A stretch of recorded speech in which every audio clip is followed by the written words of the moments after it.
Ang pagbasa gikan sa unang sulat ni San Juan. Mga anak, nagsulat ako kaninyo kay tungod kang Kristo, ipasaylo ng inyong mga sala. O kamo mga amahan, gisulatan ko kay nakailaman kamo kaniya nga diha ng daan sa pagbuhat sa kalibutan. Gisulatan ko usab kamo mga batan-on kay gibuntog man ninyo ang yawa. Mga anak, gisulatan ko kamo kay nakailaman kamo sa amahan. Ug kamo mga amahan, gisulatan ko kay nakailaman kamo kaniya nga diha ng daan sa pagbuhat sa kalibutan. Ug kamo usab mga batan-on, gisulatan ko kay lig-on man kamo ug ang pulong sa Dios anaa man kaninyo ug gibuntog ninyo ang yawa. Ayaw ninyo higugmaa ang kalibutan o bisag unsa nga iya sa kalibutan. Kung higugmao ninyo ang kalibutan, wala kamo nahigugma sa amahan. Kay ang tanang butang nga iya sa kalibutan, ang kaulag, ang tanang gikaibgan sa mga mata, ug ang tanang gipasigarbo sa tao, walay bisan unsa niini nga iya sa amahan. Kundili iya sa kalibutan. Ang kalibutan ug ang tanan nga anaan niini nga gikaibgan sa mga tawo, mga hanaw. Apan ang magbuhat sa kabubuton sa Dios, magpabiling buhi hangtod sa kahangturan. Mga igsuon, ang pulong sa Ginoo. Salamat sa Diyos.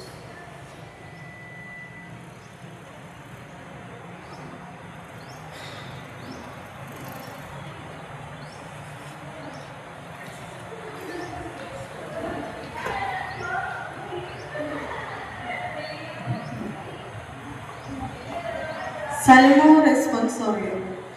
Isangyaw ang iyang katingalahang mga buwat ngadto sa tanang nasod. Isangyaw ang iyang katingalahang mga buhat ngadto sa tanang mga nasod.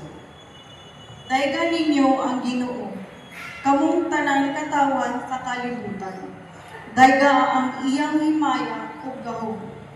Ihatag sa Ginoo ang tungog nga naangay sa iyang ngalan. Isangyaw ang iyang katingalahang mga buhat ngadto sa tanang mga nasod. Pangyukbo kamo sa Ginoo, inigpakita niya, pangurog kamo sa tubang kaniya. Kamong tanan katawan sa kalibutan. Isangyaw ang iyang katingalahang mga buhat ngadto sa tanang mga nasod.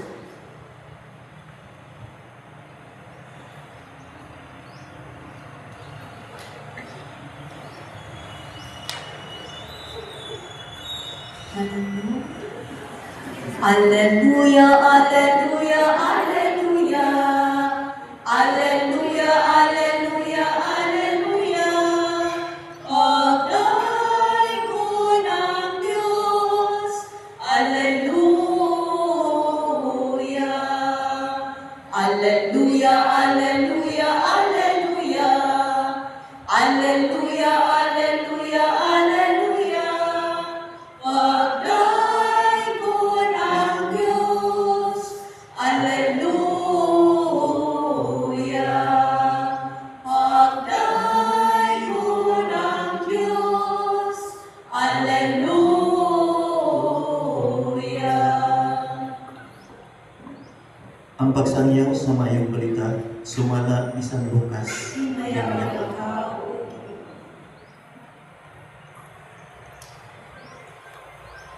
Dito'y usa ka babay nga propeta naghinganlag anak, naghinganlag anak, anak ni Panuel sa banay ni Aser. Usa siya ka babay nga tigulang na nga minyo sulod sa 7 ka tuig ug unya nabalo sulod sa 84 na katuig. Wala gayud siya mubiya sa templo. Adlaw o gabi nagsimba siya sa Dios, nagpuasa ug nagampo. Yatong tagnaan niabot siya ug nagpasalamat sa Dios ug bisong tibahin sa bata ngadto sa tanang mga nagpaabot nga ang Dios motubos sa Jerusalem. Tapos natuman ni Jose ug Maria ang tanan nga gisugo sa balaod sa Ginoo. Mipauli sila sa Galilea ngadto sa Nazaret, ang ilang lungsod nga gipuy-an. Ug mitubo ang bata ug nahimong kusgan. Napuno siya sa kinaadman ug ang panalangin sa Dios diha kaniya. Mga igsuon, ang maayong balita alang sa atong kaluwasan. Dahil ko ni Tao sa Kristo. Paligo, paligo. May munto ka natong tanan mga igsuon atong gisaulog karon ang ika-7 na adlaw sa ato ang pagnubina sa mahal na patron Santo Niño. Diha sa kahilom atong paminawon o pamalandungan kining komentaryo nga giandamandaan karong adlaw. Matag usa ka nato nangandoy gayon nga magmahingpit sa atong kinabuhi. Hingpit nga katilingban, hingpit nga kalinaw, hingpit nga mga paagi ug uban pa nga panginahanglan.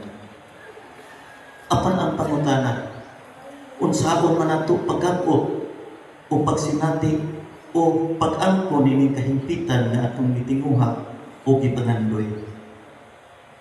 Ang atong mga pagbasa karon nagpadayag sa mga bilinhong kamatuoran aron maangkon nato ang tinuod nga kahimpitan.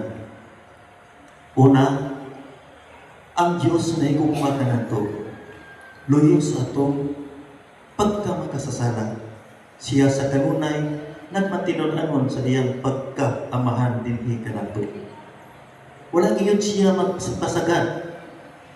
Dili niya buot nga mahilayo kita kaniya. Buot hinuon niya nga magmahimpit kita sama nga siya ug ang iyang amahan hingpit. Ang batang Hesus mitubo ngadto sa hingpit nga kaalam ug kinaadman ug labaw sa tanan. Hingpit siya tungod sa mga panalangin sa Dios kaniya. Tungod niini iyang ipadala si Hesus aron pinaagi kaniya makita ug masinati nato ang iyang mapasayloong presensya. Ilabi na sa atong pagpangandam sa dakong kasulugan sa tibuok kalibutan. Ang dakong jubileo sa pagkatao sa atong Ginoong sa tuig 2000. Kini nagpasabot lamang nga ang atong amahan dili buot nga kita mahisalaat. Buot niya nga magpabiling kita diya sa iyang kahimpits nga sama kaniya.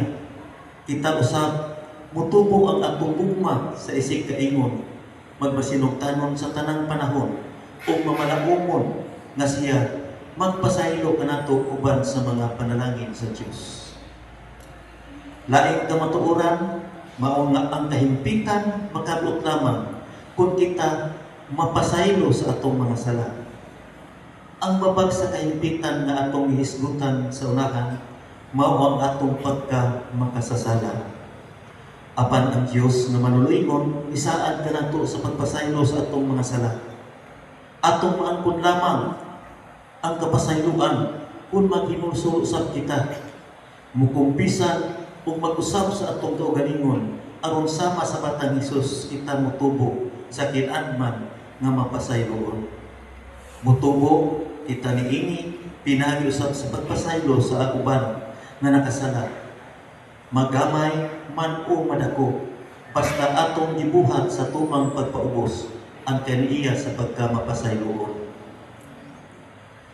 Ug ang katapusan kamatuoran nagpadayag na ang pagkahimpit nagsukad sa atong pagtuo sa Dios kinsa tinubdan sa gugma o kahimpitan.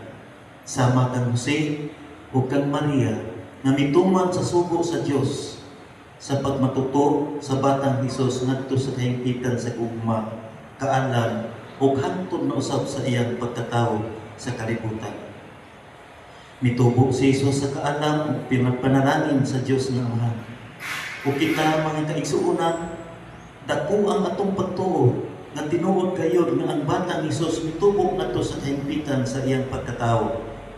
Dayan kini nga atong masinati, makita ug mabati diha sa mga buhat ni Hesus sa dinhi pa siya sa kalibutan.